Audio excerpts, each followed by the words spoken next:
नमस्कार, मैं Ashish Kumar Jain. Asian news के इस खास कार्यक्रम में एक मुलाकात में आपका बहुत स्वागत है। हमारे साथ मौजूद हैं भारत सरकार के केंद्रीय जल शक्ति खाद्य प्रसंस्करण राज्य मंत्री माननीय प्रहलाद पटेल जी। और माननीय प्रहलाद पटेल जी से हम नगरीय निकाय चुनाव के विषय में चर्चा करने वाले हैं, विभिन्न सवालों के जवाब उनसे लेने वाले हैं। माननीय प्रहलाद पटेल जी, आपका बहुत स्वागत है एशियन न्यूज़ के इस एक मुलाकात कार्यक्रम में। नगरीय निकाय चुनाव है, आपकी बहुत महत्वपूर्ण भूमिका दमोह नगर के इस नगरीय चुनाव, दमोह जिले के नगरीय चुनाव के में देखी जा रही है। कितनी महत्वपूर्ण भूमिका आपकी है आपके हिसाब से? एशियन न्यूज़ का हृदय से धन्यवाद। भूमिका प्रहलाद पटेल की कम, आप जैसे लोगों की ज़्यादा, दमोह नगर के लोगों की, मतदाताओं की और भी ज़्यादा। और अगर कोई भूमिका है तो वो है सही संवाद की और सही जानकारी की। और ये सब प्राप्त अगर हो जाए तो लोग चुप ना रहें, लोग सत्य जानने के बाद में सत्य के पक्ष में खड़े हों, ये सबसे बेहतर महती ज़रूरत है। और इसमें मैं दिनकर की दो पंक्तियों के साथ दमोह की जनता से आग्रह करूंगा कि पहला, कि राजनीति के चुनावी राजनीति में जो दो तीन बड़े अवगुण हैं, दोष हैं, उसको देने वाली कांग्रेस है। और इसमें एक जो सबसे बड़ा है वो है परिवारवाद, जो सिर्फ परिवार को नुकसान नहीं करता, वंश समाप्त कर देता है। समाज और राष्ट्र को क्षति पहुंचाने के ढेर उदाहरण मिल जाएंगे। दूसरा है कि जब अगर परिवारवाद होगा तो जातिवाद पैदा होगा। दूसरा, भ्रष्टाचार को ताकत मिलेगी। ये बातें मैं इसलिए कह रहा हूँ कि जो दमोह का चुनाव है, कांग्रेस हमारे सामने है और बाकी वो लोग ही सामने हैं जिनके पास विकास का मॉडल नहीं, विनाश का मॉडल है। इसलिए मैं दिनकर की इन पंक्तियों के साथ कहता हूँ कि समर शेष है नहीं पाप का, भागी केवल व्याध, जो तथस्थ हैं समय लिखेगा उनका भी अपराध। आज जो राजनीतिक परिस्थिति है, मैं 2 बार का सांसद हूँ दमोह का, सर्वाधिक स्नेह और मत मुझे दमोह शहर की जनता ने दिए हैं। उन्हें पता है कि मैं इस शहर का रहने वाला नहीं, यहाँ पैदा नहीं हुआ, ना मैंने कहा ना, और उनको जानकारी है। लेकिन 8 वर्षों के इस कालखंड में मैंने जो काम किया वो उनके सामने है। उनने मुझे आशीर्वाद दिया, उसी प्रकार के आशीर्वाद की आज मैं अपेक्षा करता हूँ, क्योंकि ये परीक्षा की घड़ी है। एक तरफ विकास का मॉडल है, प्रधानमंत्री जी का कि जो भी योजनाएं हैं उन योजनाओं को अगर मूर्त रूप देना है न्यायप्रिय ढंग से, ये बात मैं जोर देकर कह रहा हूँ, तो फिर मुझे लगता है कि भारतीय जनता पार्टी की परिषद बननी चाहिए। और मैं ये वचन देता हूँ कि ये पहली परिषद होगी जहाँ पर दलाली करने वालों को स्थान नहीं होगा, भेदभाव करने वालों को स्थान नहीं होगा, जो ताकत का इस्तेमाल करते हैं उनको स्थान नहीं होगा। इस बार भारतीय जनता पार्टी के सामने कांग्रेस तो है ही, और भारतीय जनता पार्टी से टूटे हुए कुछ लोग और हैं असंगठित दल के माध्यम से। कितनी बड़ी चुनौती कांग्रेस को मानते हैं या उस असंगठित दल को मानते हैं आपके लिहाज से? मैं अभी तो दल मानने के लिए तैयार नहीं हूँ, और इसलिए मैंने कहा है कि भारतीय जनता पार्टी के हमारे शीर्ष नेता, जिसके प्रधानमंत्री ने परिवारवाद को कहा है कि ये देश के और समाज के लिए सबसे बड़ा नुकसान है। मैंने भी आपसे कहा है, अगर परिवारवाद होगा तो फिर मानकर चलिए भ्रष्टाचार भी होगा और जातिवाद भी होगा, तभी तो दल का स्वरूप नहीं है। और इसलिए मॉडल उनको तय करना होगा कि भारतीय जनता पार्टी को नुकसान पहुंचाने की अगर नीति के साथ कोई मैदान में है तो मैं कांग्रेस की बी टीम ही कहूँगा, बाकी ज़्यादा मुझे कुछ कहना नहीं। लेकिन मैं एक ज़रूर चेतावनी दूंगा कि जब भी ऐसे कृत्य होते हैं तो सिर्फ परिवार को नुकसान नहीं पहुंचाते, पूरी प्रतिष्ठा को नुकसान पहुंचाते हैं, वंश परंपरा को अपयश का भागीदार बनाते हैं, ये तय है। और इसलिए मुझे लगता है कि दमोह की जनता इस बात को अच्छी तरह से जानती है कि उनके पास में कोई विकास का मॉडल नहीं है। भारतीय जनता पार्टी को नुकसान पहुंचाने का अगर लक्ष्य है तो मैं दमोह की जनता से कहूँगा कि वोट देकर ऐसे गलत इरादे वाले लोगों को पराजित करना चाहिए। उनका आशीर्वाद जैसे भारतीय जनता पार्टी को मिलता रहा है, मेरा चुनाव उसका प्रमाण है। उसी तरह मैं उनसे हाथ जोड़कर कहता हूँ कि जातिवाद और धनबल के आधार पर यह फैसला नहीं होना चाहिए, विकास के मॉडल के आधार पर भारतीय जनता पार्टी के पक्ष में फैसला होना चाहिए।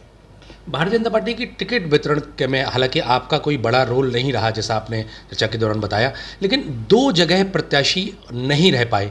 दोषी किसे मानते हैं? संगठन दोषी है, स्थानीय कोई लोग दोषी हैं, या वो प्रत्याशी ही जो जो फॉर्म में कुछ गलतियां कर बैठे? मुझे लगता है कि अगर जाति प्रमाण पत्र, जब आप महिला की बात करते हैं तो जन्म से जाति का प्रमाण पत्र होता है, पति के आधार पर जाति का प्रमाण पत्र नहीं बनता। वो तो अधिवक्ता थे जो हमारे उम्मीदवार थे। अब मैं इसमें किसी को दोषी नहीं ठहराऊंगा, लेकिन मैं इसको दुखद मानता हूँ, दुर्भाग्यपूर्ण मानता हूँ कि भारतीय जनता पार्टी जैसी पार्टी के सामने अगर वार्ड खाली चला जाए, विकल्प में हमने किसी डमी को भराया होता तो हम उसको चिन्ह दे सकते थे। ये चूक लगती है, मुझे बड़ी चूक लगती है। भारतीय जनता पार्टी अब कितनी सशक्त है? क्योंकि कुछ बड़े आयोजन आपका आगमन हुआ है, आज आपने एक रोड शो किया है। रोड शो की बात पूछ रहे थे, रोड शो आपने शुरुआत की, काफ़ी लंबा रोड शो हुआ। क्या कुछ जनता ने आपको बाहर निकल करके समर्थन दिया? क्योंकि आपने बताया कि जिस तरह सांसद में लोगों ने समर्थन दिया, आज क्या कुछ लगा आपको? नहीं, मुझे लगता है रोड शो तो जनता के सामने अपना निवेदन करने का सबसे सरल और सहज माध्यम है। कम खर्चे वाला भी है, पसीना बहता है लेकिन पैसा नहीं लगता। आप दरवाजे के सामने से निकलते हैं, लोगों से नज़रें मिलती हैं, आपके नमस्कार का जवाब वो देते हैं। उनके चेहरे की प्रसन्नता संदेश देती है कि वो आपको आशीर्वाद दे रहे हैं।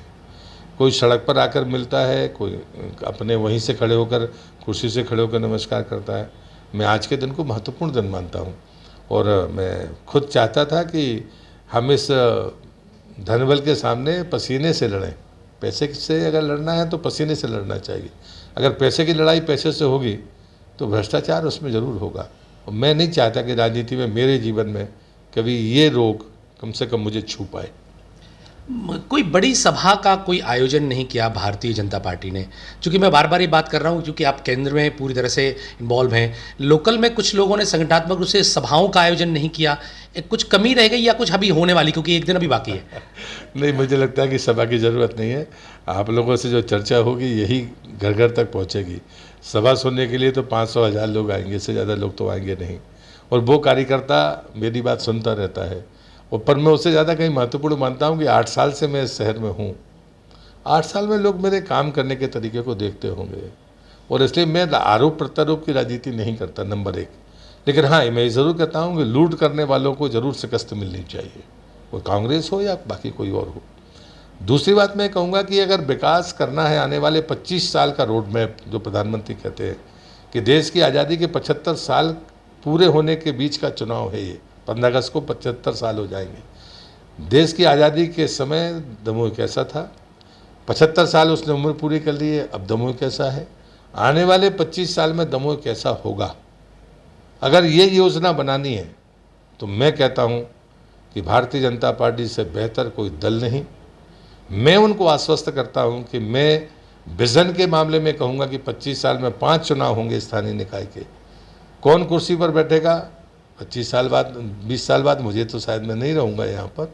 और मुझे लगता है कि उसकी स्थिति में फिर भी उसके बाद अगर कोई दल बेहतर विकास कर सकता है तो दमोह का वो भारतीय जनता पार्टी होगी।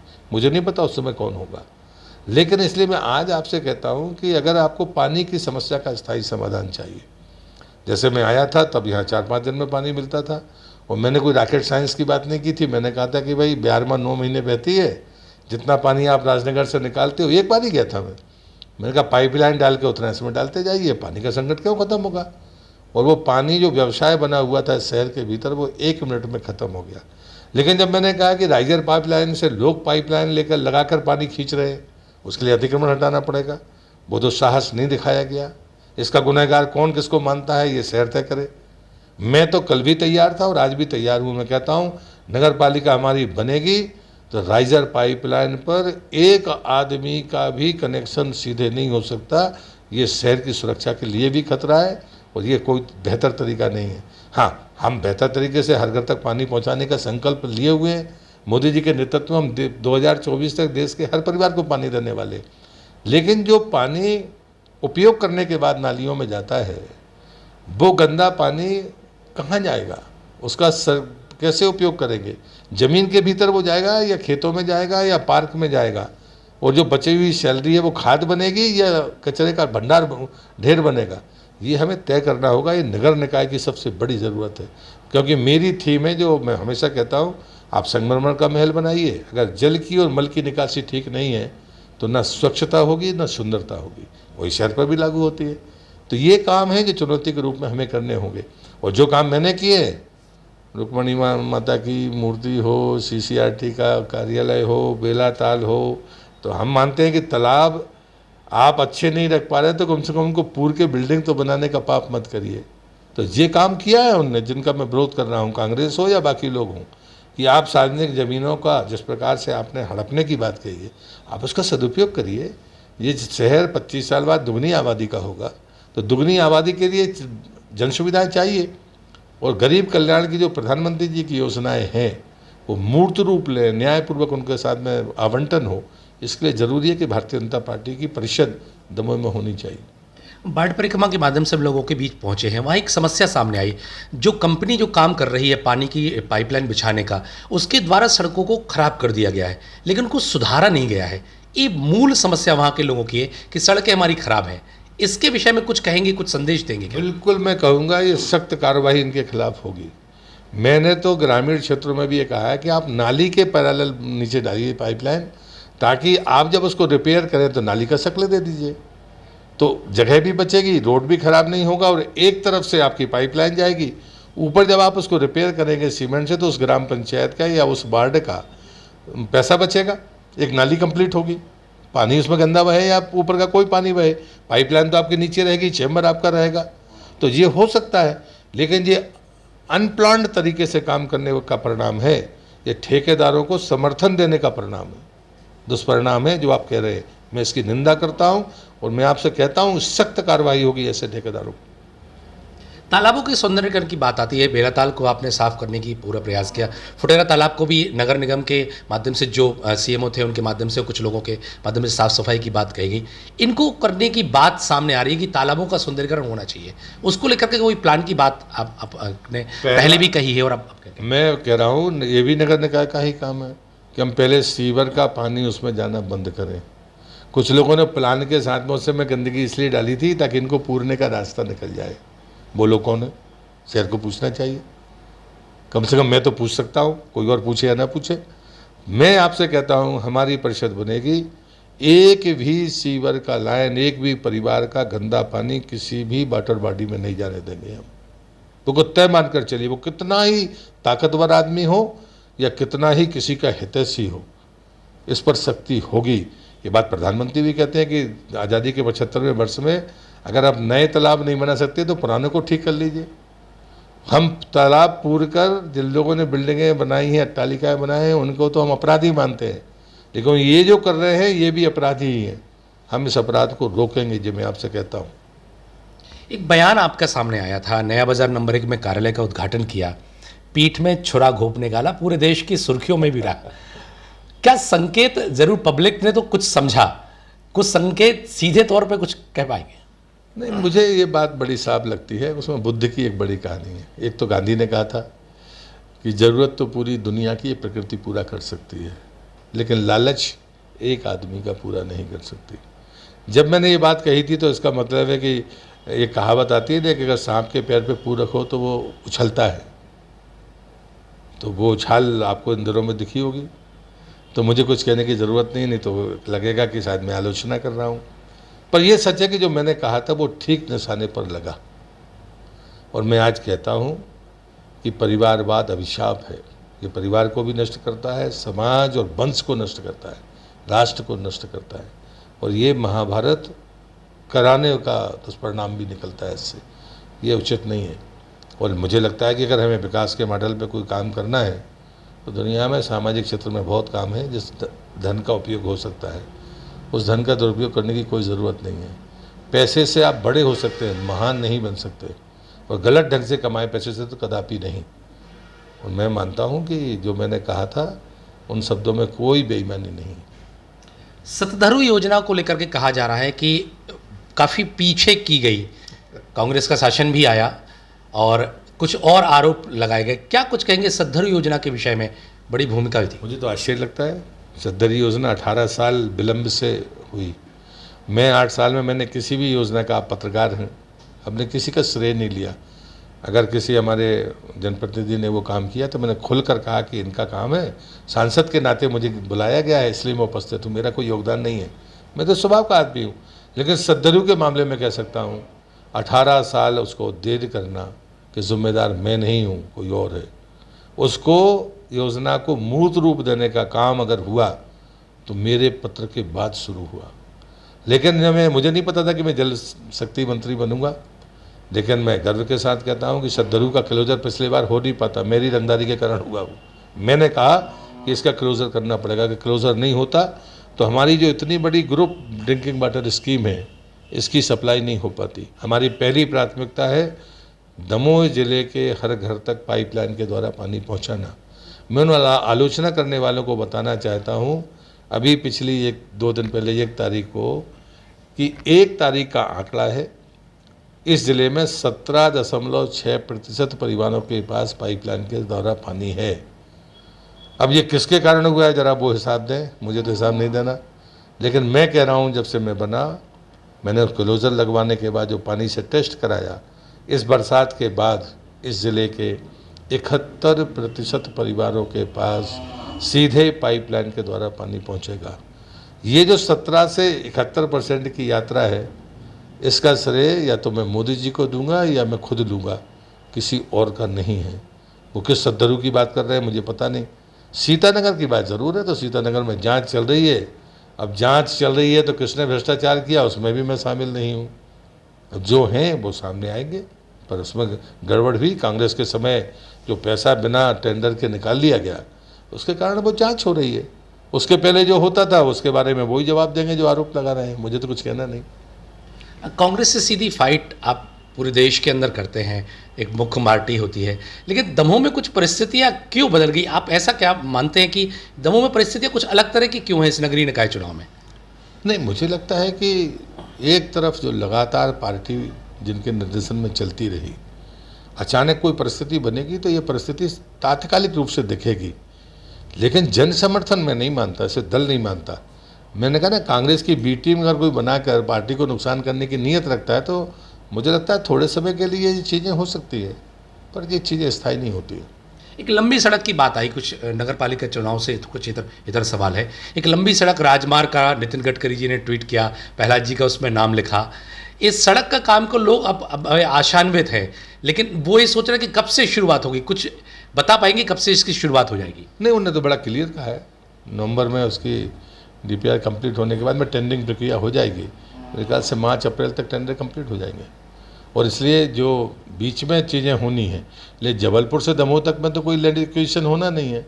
कुछ 2 सड़कें हैं जिन पर थोड़ा बहुत लैंड एक्विजिशन होगा, तो लेकिन वो काम तो उसके बाद भी चलता रहेगा। ये भी 100 किलोमीटर है, इसके बाद में भी आगे जाकर हम हीरापुर तक हमें कोई समस्या नहीं है। इसलिए इतना बनेगा और मुझे लगता है कि बहुत जल्दी 2024 के पहले लोग परिणाम देखने लगेंगे। एक देवरी से सड़क मार्ग की भी बात कही है, जो राजमार्ग से जोड़ करके दमोह होते हुए खजुराहो तक जाने की बात आपने कही है। मैंने मेरी ये विकास की कल्पना है, और मैं PM गति शक्ति की दृष्टि से जब देखता हूँ तो चीज़ों को कम दूरी में कम नुकसान पहुँचाकर हम कैसे काम कर सकते हैं। प्रधानमंत्री जी का साफ कहना है, उन्होंने मंत्रिपरिषद की बैठक पे कहा, सड़क हो, रेलवे लाइन हो, गैस पाइपलाइन हो, पानी की लाइन हो, इवन वृक्षारोपण, तालाबों की श्रृंखला, एक तालाब ऐसा बने कि उसका ओवरफ्लो दूसरे तालाब में जाए, दूसरे का तीसरे में जाए। साइट सिलेक्शन महत्वपूर्ण है। अभी तक तो मन मर्जी से चलता है, जहाँ पर पैसा निकालो वो कहीं जब मर्जी आए वहाँ खोद दो, पानी आए या ना आए या निकल जाए। प्रधानमंत्री जी इस बात को स्वीकार नहीं करते। वो तो कहते हैं कि झाड़ भी वहाँ लगाइए जहाँ तक 100 साल तक किसी निर्माण के कारण उसको काटने की ज़रूरत ना पड़े। हमें इस लाइन पर सोचना होगा, क्योंकि हमने बड़ा नुकसान किया। हम रोड के किनारे झाड़ वृक्षारोपण करते हैं और जैसे ही वो चौड़ा होता है उसको काट के फेंक दिया जाता है। तो ये पूरी तरह से अनप्लानिंग है, मतलब अनप्लान तरीका है, गलत नियोजन का परिणाम है कि हम खर्च करते हैं और अपने यहाँ से उसको बर्बाद कर देते हैं। हम रोड बनाएं और दूसरी साल फिर उसी रोड को रिनोवेट कर दें। ये जनता के लिए नहीं है साहब, ये सिर्फ ठेकेदारों के हित के लिए। ये जो प्रक्रिया है, ये प्रक्रिया लोग देखते हैं लेकिन बेचारे बोल नहीं पाते हैं। मुझे लगता है कि ऐसे समय में उन्हें चुप नहीं रहना चाहिए, ऐसी खामियों के खिलाफ खड़े होना चाहिए और वोट से ऐसी ताकतों को हराना चाहिए। इतने वर्षों का आपका अनुभव है, लंबी राजनीति का आपका अनुभव है, विभिन्न जगहों का भी आपका अनुभव है। दमोह नगर पालिका में ऐसी कौन सी बात खटकी आपको पहले भी, और अब परिषद बनती है भाजपा की, तो क्या कुछ पहला काम ऐसा करने की सोच रखते हैं कि वो काम होना चाहिए, वो निर्देश भी आप देंगे नई परिषद को? एक मोटी बात होती कि मैं पिछले 5 साल में एक भी नगर पालिका परिषद की बैठक में नहीं गया। मैं इसमें परिषद के अध्यक्ष को नहीं मानता दोषी। अध्यक्ष बता पाए तो अच्छा है, अब बेचारी बोलेंगे कि नहीं बोलेंगे मुझे नहीं मालूम, लेकिन मेरे जैसा व्यक्ति अगर जाता तो कुछ रचनात्मक सुझाव ही देता। हाँ, कुछ चीज़ों को मैं विरोध करता, या आप ये धंधागिरी नहीं कर सकते थे, बाकी चीज़ें नहीं कर सकते थे, तो शायद कुछ और बेहतर हो पाता। मैं इतना ही कहूँगा। इसलिए अब मुझे लगता है कि वो जो मंडली थी जो ये काम करती थी, लूट मचाती थी, वही मंडली बाहर है। उनके नाम मुझे नहीं बताने हैं, वो खुद ही अपने नाम प्रचारित कर चुके हैं। तो ज़रा वो बताएं वो क्या करते थे नगर पालिका में। नगर पालिका को लूटा किसने? नगर पालिका पर अगर कोई आरोप लगे हैं, अगर कोई कमी बेसी आप लोगों को दिखती है तो इसका जिम्मेदार कौन है? मैं तो नहीं हूँ। मैंने तो आपसे इतना ही कहा कि मैं नगर पालिका के 5 साल के कार्यकाल में एक बार भी नगर पालिका की किसी ऑफिशियल परिषद बैठक में नहीं गया। ये मुझे लगता है पर्याप्त संकेत है, और इसलिए मुझे लगता है कि जो हो रहा है ये परिष्करण है, और इस परिष्करण की शायद इस शहर को ज़रूरत थी, और इसलिए मैं गलत नहीं मानता। ऐसी चुनौतियां अवसर भी प्रदान करती हैं। एक बेहतरीन अवसर है कि हम एक ईमानदार टीम को परिषद में बिठाएं तो दमोह एक आदर्श नगर पालिका के रूप में काम कर सकता है। कितने नंबर भाजपा के, क्योंकि अब बात बहुत करीब आ गई है, 6 तारीख को चुनाव है, कितने नंबर भाजपा के? क्योंकि जो जिनको टिकट दी गई है वो अपने वार्डों में प्रचार कर रहे हैं, लेकिन मेरे सामने जो व्यक्तित्व है वो बहुत बड़े अनुभवी हैं, इन चीज़ों को माहिर है कि एक मजमून देख लेते हैं, कि एक चावल का दाना देख के बता देते हैं कि कैसा है। कितने नंबर लगभग? मैं जोशी नहीं हूँ, मैं तो जनता पर के फैसले का सदैव मानने वाला आदमी हूँ। चुनाव जीतूँ या हारूँ, हारने में मैंने कभी दुख प्रकट नहीं किया, किसी की आलोचना नहीं की। जीतने में इतना कर मैंने कभी ये नहीं कहा कि ये मेरी जीत है, जनता की जीत होती है। लोकतंत्र में कभी ये मुगालता किसी को रखना नहीं चाहिए कि ये मेरी कृपा पर हो रहा है। कुछ ऐसी ताकतें जो साबित करने की कोशिश कर रही हैं कि दमोह उनकी मुट्ठी में है, जिसको वो चाहेंगे वो जिएगा, नहीं तो नहीं जी पाएगा। ये भ्रम छोड़ देना चाहिए। मैं जनता से, दमोह की जनता से प्रार्थना करता हूँ, ये धन बल के पाप से बाहर को भावी मत होने दीजिए। इसको हराने के लिए मैं आपसे हाथ जोड़कर प्रार्थना करता हूँ। वो लोग जो कभी पोस्टरों में नहीं दिखे, उनमें से तमाम और भी लोग होंगे, कुछ लोग ज़्यादा पोस्टरों में दिखे होंगे, लेकिन वो मेरे पोस्टर में हैं। लेकिन मैं ये ज़रूर कहूँगा कि उन सबसे मैंने सहमति ली है, तब मैंने फ़ोटो छपाया। मैंने किसी का अपमान नहीं किया, और इसलिए मैं नहीं मानता पार्टी यही है जो भारतीय जनता पार्टी के सामूहिक पोस्टर में दिख रही है, और वो आपके दरवाजे पर जाकर वोट मांग रहे हैं। मैं भी आज सड़क पर निकला था, आज मैं फिर आपके माध्यम से वोट मांग रहा हूँ। वोट दीजिए। तो बुद्ध की इस कहानी के साथ मैं अपनी बात को ख़त्म करता हूँ। बुद्ध एक बार एक गांव में गए थे, तो लोगों ने मीठा ला कर दिया। बुद्ध ने कहा मीठा नहीं खाते, आपस में सबको बांट दीजिए। सबने मीठा खाया, खुशी खुशी चले गए।